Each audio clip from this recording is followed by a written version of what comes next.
And we're live.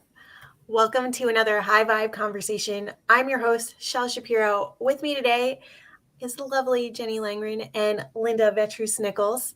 And today we are going to be talking about facing discouragement. Before we get started, I want to remind everybody that this is a safe space and we invite you to share with us as we talk through our life lessons and hold space for you to work through yours. So if at any point we are talking about something that resonates with you or you want to add to the conversation, please feel free on the live and the replay to drop it into the chat or message us directly. We'd be happy to add this to the conversation and keep it going with you.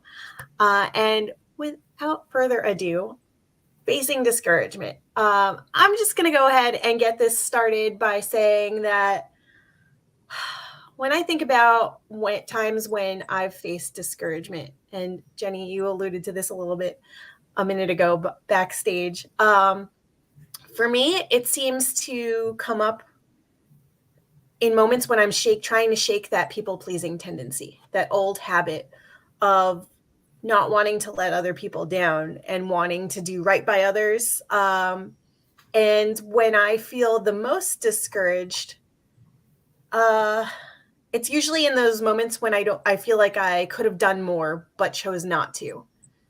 And a way for me to flip the script on that is to tell myself that I did the best I could. 2, I did what I felt was right at the time, and I shouldn't be mad or put myself down for thinking that I could have done more. I did the right amount for me. And that there's always an opportunity to still do more if that's what I want to do, or to not, and it was my choice. So facing discouragement doesn't need to be such a downward spiral for me anymore, because I just shake those naysayers off. And I can remember back to a time when I was quitting my job and my former employer called me into his office and kind of wagged his finger at me, like, you'll never be great without us. You'll never do anything. You won't be as good as what you are here to us. And really, he leaned into the fact that I was letting him down, not just as an employee, but also as a daughter figure. And the old Shel would have kind of taken that to heart and said, you're right, I could have done more. But this new Shel is, and very much was in that moment, standing in her power, being like, okay, I hear you. And I gave it my all. I gave it beyond my all. Look at what's happened. And now I'm going to prove you wrong just for the simple fact that I can do it without you, and I'm going to. Watch me. And so that felt so liberating. And it still feels really liberating to say that now and have it come out. Those words were not something that I've ever said out loud. And this is the new Shel, the re-improved, the Shel that keeps changing and growing. And I try very hard to not let discouragement hold me back or interfere with all the great things that are at play in my life right now and the great things that are going to come from the decisions that I make. So I think it's worth leaning into and discussing this further. Jenny, as I mentioned, you alluded to some of this backstage of where discouragement comes up in your life. Do you want to talk a little bit more about how that plays a role? Yes, I'm happy to. So discouragement being moving away from courage takes me back to what courage means to me and how courage shows up for me. And I resonate with what you're sharing, Shel. It's that experience of standing in my power, knowing that I can and I will and I want to. And so for me, discouragement has showed up in situations when I felt like I'm waiting on someone, or I'm waiting on someone else's permission, or I'm waiting for someone else to show up and feeling like I don't have choice. Those are the periods in my life where I've been in that mindset, uh, it's been giving my power away and not recognizing that I don't have to live that way. I can give myself permission. And from experiencing, an abusive relationship, I know firsthand what it's like to wait for someone who never shows up, thinking that that was better than actually being alone. And as you start reclaiming your life and giving yourself permission and stepping into and embracing that courage, you recognize that, when you are showing up for yourself that way, you're never alone. You will always enjoy the company that you're in. So yeah, that's what's coming in for me today. When you're showing up for yourself, you're never alone. Oh my God, that is such a quotable. Yeah, we're gonna add this to your list of like memorable quotes right there because that is so powerful. And you're right. It goes back to choice and not waiting around for someone or waiting for permission. You get to give yourself the permission to do the thing. And that's how we flip discouragement on its head, right? That's how we can be more boldly courageous and get to that next level and do new things. Linda, what's coming up for you when we talk about facing discouragement? Well, to piggyback on the concept of the fear, the courage and the fear, leaving a starter marriage of 33 years, it took a lot of courage, and especially societal courage, if you will. So, and I know you guys know the story, but it's like, oh, I can't get divorced because I wouldn't have insurance. And then, so that like, lost the job, there went that excuse. So even though, I was moving in that direction, I would still get in my own way. And from to really owning everything, like it takes two people in a marriage, and doing my best in the moment and with what I had, it was like check check. And it was interesting because I had a friend who was a clinical psychologist, and he helped me with like questions I could ask myself, like how would I feel, and I mean, ego, how would my ego respond, and different things like that. And so that was so important. It was huge for me. And then I had another friend who helped me with those answers, and she could kind of like read my energy almost. She could just get in there at that level of my soul and feel that vibration and bring that vibration out in words. I don't let people do readings on me. I'm not talking about that. And then she gave me an answer, and then it was like, no, and she hadn't understood the question, so I reworded the question. That guy had helped me with the questions, and she's like, "Oh, okay." And then she gave me the answer. I'm like, "Yes, that's it," because I am right brain back, so I don't have a lot of language, and I'm more visceral, and I feel things. So it was such a gift to have, someone in my corner that could actually help me with those words. And so those questions and then those answers were on our family computer. And when my husband found them, he was so pissed, and he's like, I found your divorce manifesto. And so I have printed that actually in various books, and I call it my freedom manifesto. In fact, Stina even has it in one of her books. And it was just so helpful, and I put it out there to help others because it's not about blaming the other person. It's about looking at yourself and understanding what you're doing, why you're doing it, how you're going to feel about it, blah blah blah. So yeah, so that's kind of where I came from.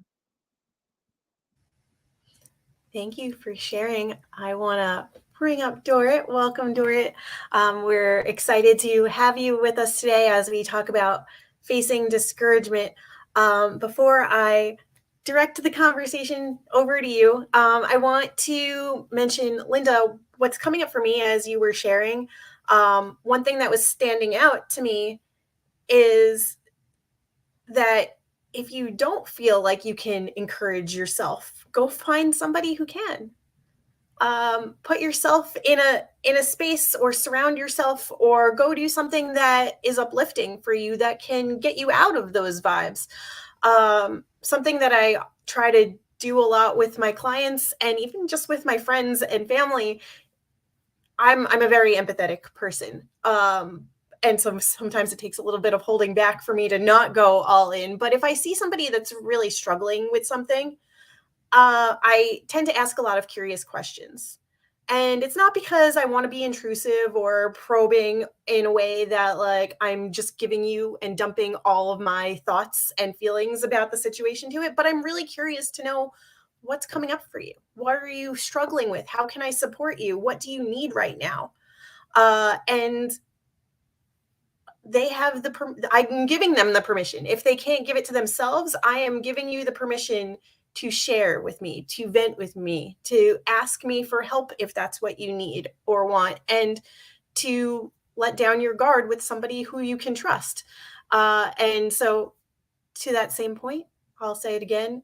If you don't feel like you can give yourself the permission that you deserve to do the thing that you want to do, and you're feeling discouraged, go find somebody who can, somebody that you trust to share with, and let them bring you back up and advocate for you, especially in those moments when you don't feel strong enough to do it for yourself. Yeah, that's great, Shell. And that brings me around to knowing who you really are. And Shell, you and I in human design, we're both manifesting generators. And so we process out loud. That's like so important. So it's so great that you've tapped into that to reach out for helping others. And I definitely needed that. And surrounding myself with like-minded people was so important. And then people who allowed me to with the answering of those questions was just phenomenal gifts that you get back when you align with who you really are and what it is that you need in that moment. So thanks. You're welcome. One thing that I'm really humbled by is this community that we're growing here. You ladies that I surround myself with in moments when I don't feel comfortable to give myself permission or feel aligned with the things that I really believe in, the value, and want to be doing. And you give me that gentle but tough love to keep going and kind of shake up what I know to be true and think about things from a different perspective. And so, even in moments when I find myself questioning my own self and even others, I really am like, all right, what does this actually mean for me right now? How and I am letting go of the way that sometimes I absorb things at first, that in that first reaction is not always the right one. And that doesn't make it wrong, but I'm really like getting more comfortable in my own skin to sit with that discomfort and then to process it and be like, all right, this is what this means for me, and here's how I go forward, without letting it like ruminate or bubble under the surface or like. So thank you to all of you for giving me that safe space to process, even when I don't always share everything that's going on. You are still effectively like supporting me in those moments. And Dorit, We love supporting you too. So talk to us. Welcome. What's coming up for you as we talk about facing discouragement? Thank you. Oh, I was so stressed. My laptop was not working, and I couldn't log in, and I was literally, it's a freezing room, but I was sweating. I was so stressed. But I'm here. Oh, and it's so good to be with you, my queens. I'm so addicted to this community and to just feeling your vibes, and whenever I have one of those tough decisions that I have to make, and I'm like, no, I probably shouldn't, and I'm like, oh, what would my high vibe queens say? And I'm like, oh, let's do it. They'll probably say go for it, so I'll go for it. So it's nice to have you. You're always in the back of my head. Well, we talk about when I first saw the topic, like facing discouragement, right? Yeah. I was just propelled back to when I was 17 years old, and I just finished what we call high school here in Norway, and I was starting my education after like the basic education was done, and I remember a very strict that teacher. She was like she was big as a wall, and she had that stern face, and she walked around to us and asked us what we wanted to do later, what we wanted to apply for, what we wanted to become. And I'd always been very interested in makeup and skin and hair, and was the girl in the class that always had a nail file in my pencil case, and I was always doing something that had to do with my skin or whatever. So I was like, oh, I'm gonna be a cosmetologist. And she's like, yeah, for you to get into cosmetology school, it will be like getting a camel through the needle of an eye. So think of something else. Because there was only 12 places, like 12 seats for 12 students in the entire country. One school had one class with 12 pupils every year for the cosmetology school. So it was really difficult to get in. So I can understand why she thought that would not be something that I could do.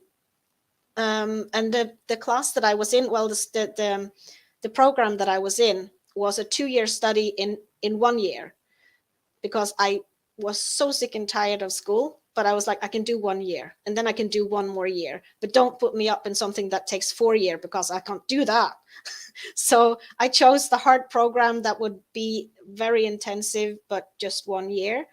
And when I finished that, I was accepted into that cosmetology school on my first try. So it just fired me up. It just made me like, I'll show you. I'll work harder. I'll show you. I can be that camel going through that needle of the eye. Just watch me. So yeah. When someone is trying to discourage me, I get a bit, first annoyed and yeah, no, you can't tell me that. No. So that's my take on that. Yeah. That's a perfect example of aligning with who you really are, because in your human design, you're a generator, which is like go, go, go. And they go hard, and they also crash hard, which that end of it. Been there, so that was that a perfect choice. You were really at the level of your soul when you decided, you were motivated by you just watch me. Also, that was a perfect choice for you to just gun it. I love it. Yeah. Listen, naysayers are everywhere, right? So I'm so proud of younger Dorrit that she didn't absorb your professor's words and take that to heart. In fact, it encouraged you to do the opposite and be like, yeah, I'm going to show you. So I think that's so courageous and brave of you to lean in harder and stronger and to nail it really. Like, you got one of those 12 seats in the whole country. Yep. And that's amazing. So yeah, just think about what facing discouragement, like flipping that on its head, and you like really went all in on it. And yeah, look where you are now. I was super proud. And the funny thing is that when I had finished that cosmetology school, I thought that, well, when I'm making people beautiful and putting on makeup, they always have this band around their head, when we have them in our chair. So I was like, oh, I need to become a hairdresser too, so I can fix their hair afterwards and do the whole package. So I applied to hairdressing school, and that was in the same school as this professor was teaching. So I went back to the same school, and she had a few of classes with us. So I got to meet her again, and to just shove that in her face, that was so good. To just ask, yeah, well, I just did that. Yeah. And that was such an awesome feeling, and that drives you, and you can kind of look back to that. So when you're standing in front of another tough thing like that, when people are saying, oh, you'll never make it and you should waste your time, or things like that, you can just, I just have that feeling how wonderful it was to actually do that, and to be able to go to her and see, well, so I'm the camel. You knew it was true. That's what comes to me right now, that like you knew it was true, like, and that is the truth, that we stand in our power, like we have this power. And it's all about choice. And Linda, you've been doing this series on spiritual truths, right? So courage is really about us remembering for ourselves, or reaching out to someone who will help us remember that this is true. And you did. So powerful. I will wrap that all up nicely with a little bow and say that remember that someone else's response and reaction to the things that you're doing is a reflection of them. It's not a reflection of you, or who you are, or who you want to be, and what you want to do. So take it at face value. Take it for what it is. And again, try not to absorb the discouraging words that come out of other people's mouths, because it's never about you. It's not. It's their own insecurities and feeling like they can't do it for whatever reason. So with that being said, we've covered. Oh, yeah. Did you have more to add to that? Yeah, well, yeah, because Dora does hypnosis, and because Terry and I, go back to people's lives and memories too. If you look at that professor, what was an underlying memory that was driving her to even say that to you? Like, what happened in her life where she wasn't going for it anymore? Because kids will just go for it as a general rule. So, like, what stunted her growth that she doesn't think going for it is worth it, right? So, like Shell was talking about the mirror thing, and it goes back to their own personal history, and so many times it's childhood. And yeah, well, so what when we feel targeted, yeah, the mirror thing, Shell's great reminder. And also, like, what story are you dealing with? And Dora, you were so good at doing that with the bullies in your life, in grade school, and you had a real heart for the bullies, and you had compassion for them because you knew there was stuff underneath it that was most likely creating the way they were acting. So yeah, beautiful share. Thanks, Dora.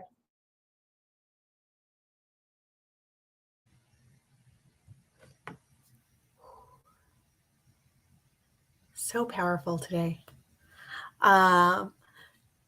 Facing discouragement. We've covered all different ways to flip that on its head. We've shared some of our own personal truths and examples of how we've navigated that. And now it's your turn. Let us know in the comments what's coming up for you when you hear facing discouragement. How have you flipped that on its head? And if you don't feel safe to share with us in the live chat, please feel free to reach out to us in our DMs. We are always open and available to you to be able to continue this conversation. And we certainly hope you'll do so. With that being said, we will wrap this up. Thanks for joining us for another high vibe conversation. We will be taking a quick break next week, so join us back here in 2 weeks. Until then, we'll say for now.